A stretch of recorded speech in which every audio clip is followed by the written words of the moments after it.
everybody, I'm Nate. Welcome back to Two Quick Things, episode number 9. Here we go.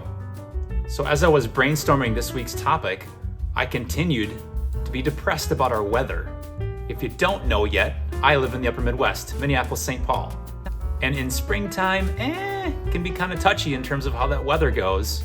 This spring it's been cold, it's been windy, it's been cold, it's rained, it's snowed, pretty much all of the things.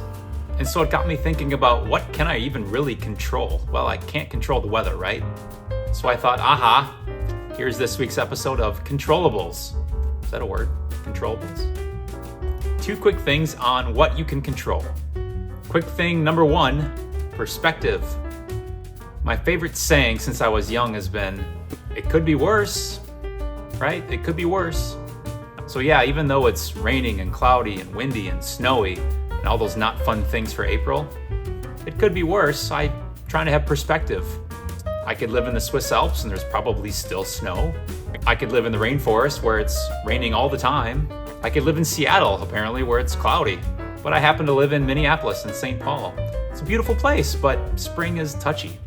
However, if I have the right perspective, I can keep it humorous. I can joke through it, at least for a couple more days.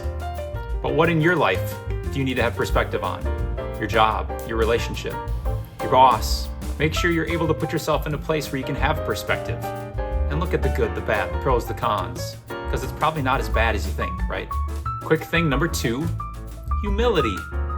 I'm big on having humility because having a arrogant and self-centered attitude, it really isn't any fun. It's not fun to work with somebody that has that kind of attitude or approach. It's certainly not fun to try to be that, especially if it's not you. Having a sense of humility will take you places. You'll be more relatable to other people. They won't feel that you have an agenda. And at its core, you'll get a lot more out of that interaction, that relationship, that friendship, whatever that is, because they see that you're in it for the right reasons. Now, I'm not sure how we relate humility to weather, other than saying humor, like weather is humorous. Haha, it's really cold and snowing on April 20th. Haha. So have humility, have control over it, because you can control it. Just like you can control the perspective that you have on whatever it is that you're dealing with. For a much longer list of controllables, and by the way, I have them right here, head to my Twitter feed, @NateZellner, where I'll post a list of 15, 20 of them, and pick a couple out. Comment on them. What do you think? What do you feel you really have control over? And like every week, you can follow me right here on LinkedIn, or if you're on YouTube, hit that subscribe button on the bottom or the like button on the video, and make sure you get notified when the next week's episode comes out. Thanks for checking out episode 9 of 2 Quick Things. I'll look forward to talking to you next week. Thanks so much.